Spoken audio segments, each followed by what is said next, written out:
The Tales series has brought many in-depth and rich characters, but one outshines them all to me, and that is Yuri Lowell from Tales of Vesperia.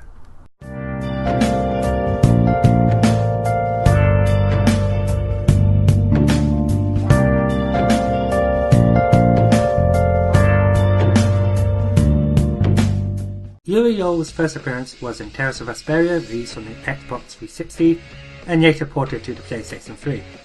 But first, let's dive into the prequel animated feature, Tales of Vesperia, The First Strike.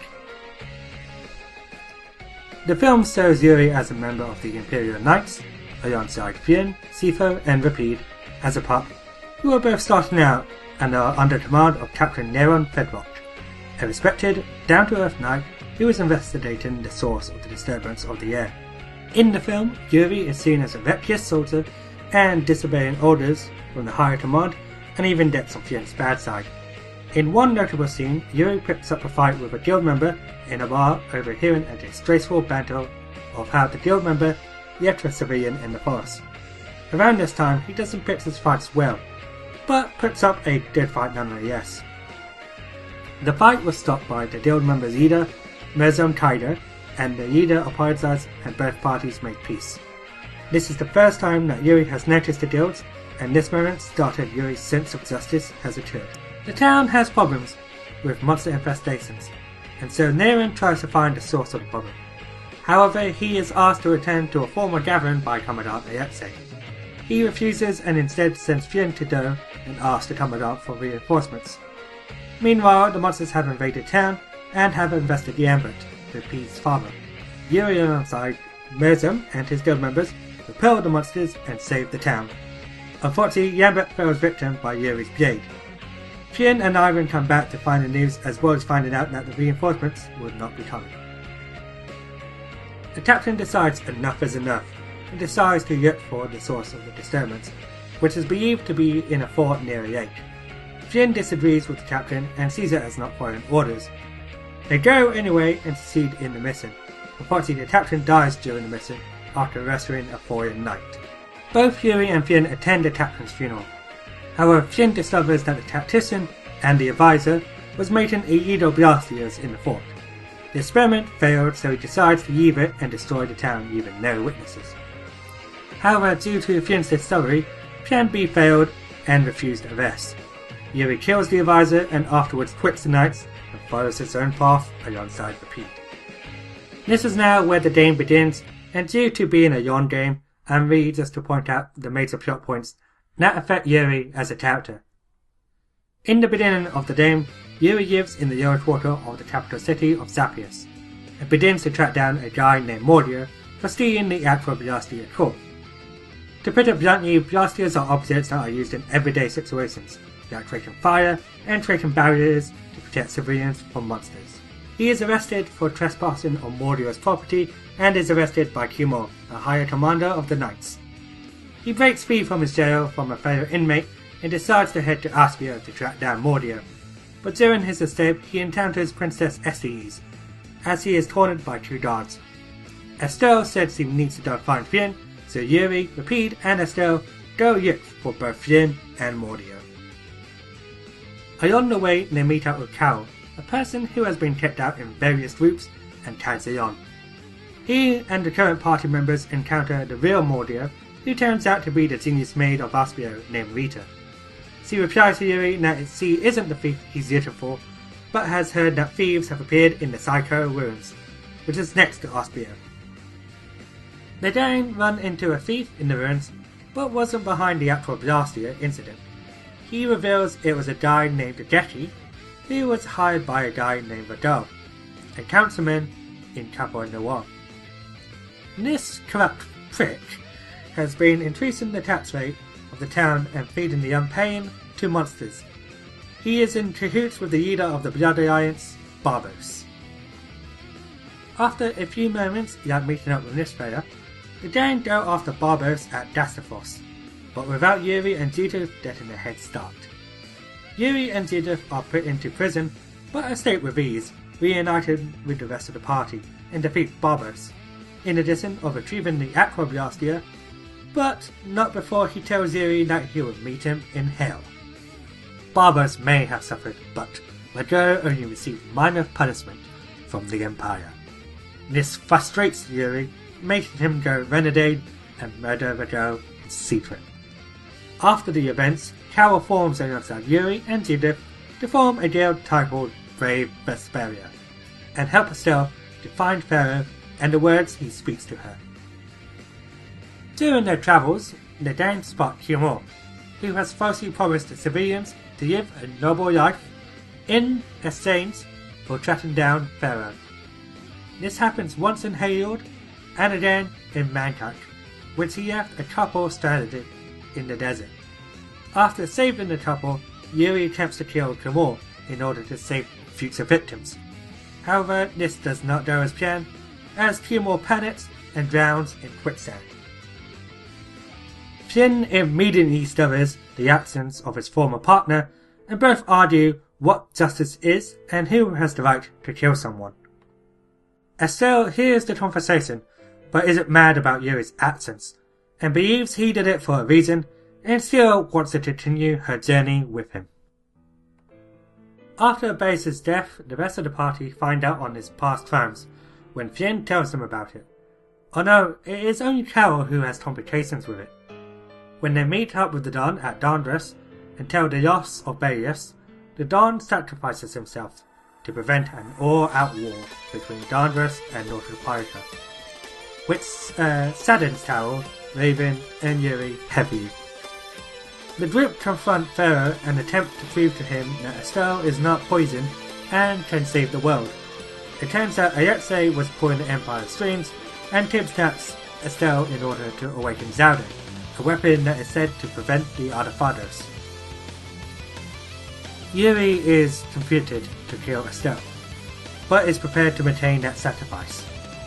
However, in the end, Yuri saves her from Alexei's grasp and heads to Zaude in order to defeat him.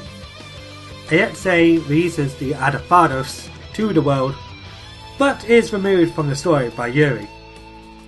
However, Yuri is fatally wounded by Sodia, Flynn's subordinate, and falls off to Zaude. He is rescued by the Duke and meets up with everyone in order to stop the Artifados. It is explained later that the Duke is set to sacrifice all human life in order to save the world. Before the final confrontation between the Duke, Sodia confronts Yuri and asks why did he not seek revenge on her. He instead walks away from her. Flynn and Yuri also have one last duel to end their differences. The final battle finally appears and the party defeats the Duke, although the party does not kill him. Instead, they use their diplomacy to persuade him to use their method of defeating the Artifados, in which he agrees and lends a hand, and they save the world from destruction.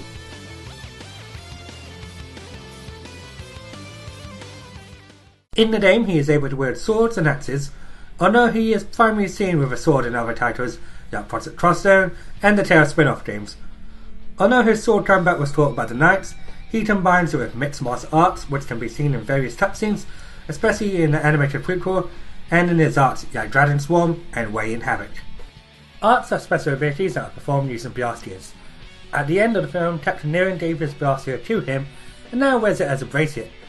Yuri uses a variety of arts, his first art being a projectile attack called Azure Edge, dealing wind elemental damage to a singular enemy.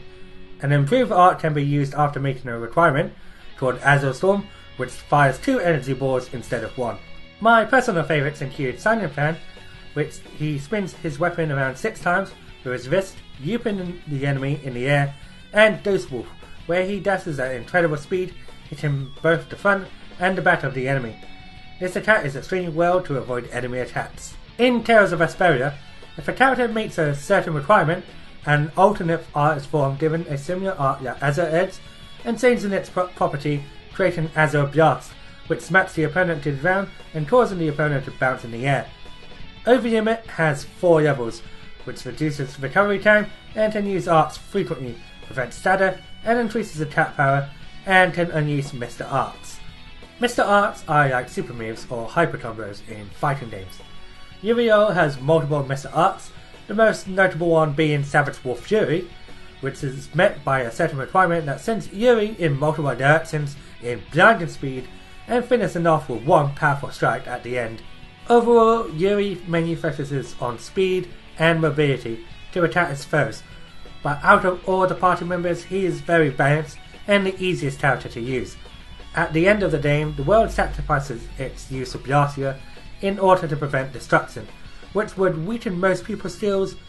However, even without the use of Blastia, Yuri would still be a formidable opponent, with his fighting skill and his quick wits, which is improving in both the game and the animated prequel.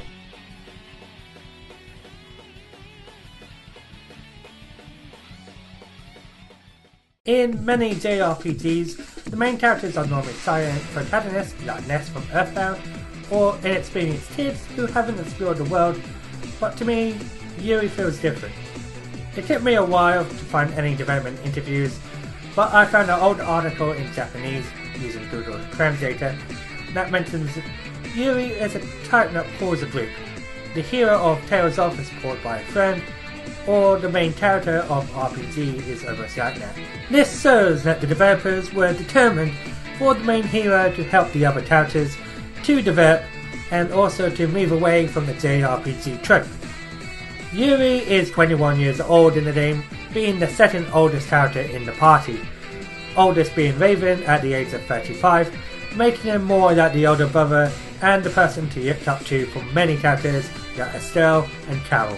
Speaking of Carol being the youngest member of the party, the two characters really have a brotherly love for one another, as Yuri would normally pick on him like an older brother, but caring for him too. Here is a skit I want to show you. This Carol guy is kind of weird. He does seem a bit restless, but that doesn't make him a bad person. He doesn't seem evil, but I'll bet he's got some weird thoughts going on in his head. You're only saying that because you can see some of yourself in him. You think the two of us are alike? Yes, it's like you have genuine emotions, but your pride won't let you show them. So I can't bring myself to dislike him. Huh. Did I upset you? No, that's just some pretty deep insight about people you only just met is all. Hey! This skit doesn't feature Carol, but Estelle points out to Yuri that they have a lot of similarities between the two, like how they have a lot of pride. It seems Carol was made for the purpose to reflect Yuri's more innocent and carefree moments, and I believe Carol really helps Yuri's development grow even further in the game, and vice versa. Yuri teaches Carol the harsh realities of society, like sacrifices, and how despicable some people can be, while Carol teaches him how to open up to people. In many cases, the heroes can do no wrong and will never commit murder in most RPGs. The game's major theme is justice and politics, and the case being of what is considered the right thing to do and how do you punish the guilty. This game reflects this theme very well, as Yuri himself is conflicted throughout the entire game. We can see this heavily when he kills Radul in Gondras, and again in Humor and Mankind. We know that Radul was a corrupted evil man when he tortured his own citizens, and so did the party, and Humor, a knight whose job was to protect the innocent, instead used them for his own gain. The Yor did nothing about those incidents, or what they did was only minor. In Yuri's eyes, some people don't redeem their ways and are pure evil. The first time I saw Radul died by the main protagonist's hands, I was incredibly surprised, especially in a role-playing game. But to be honest, I completely agreed with Yuri's actions and reasons. Flynn was designed to be the opposite of Yuri, as you can tell from the visual designs. Yuri wears dark colours such as black and purple, and having young and rebellious dark hair, while Flynn is more of a white knight wearing bright blue and having short blonde hair, which is contrasted well between the two. Flynn and Yuri both want the same goal, to help the common folk and bring justice to the unjust. However, they have different methods, as Flynn wants to change the Yors from the inside. Yuri's ideals were the same in the film, but was changed at the end, leading to different paths. They are still good friends, which is heavily mentioned at the rival battle near the end of the game, making small and comedic banter. And guess life has taught us both a few things. How many years has it been since we fought like this? We fought in the Colosseum. You forget already? Of course not. Just, A lot of stuff has happened. Yeah? It's just different. Yeah. It feels different for me, too. I wonder what it is. Does it matter? I am so gonna kick your ass. No. I'm gonna kick your ass. Oh, it's on now. This rivalry is similar in a lot of superhero comics and films. The one that comes to mind is Professor X and Magneto, where they are dead friends and have mutual respect for one another. They both want the same thing, but they handle it in different ways. Professor X remains to change the mutant rights using peaceful methods, while Magneto rebels human society, similar to Yuri, although a bit more extreme.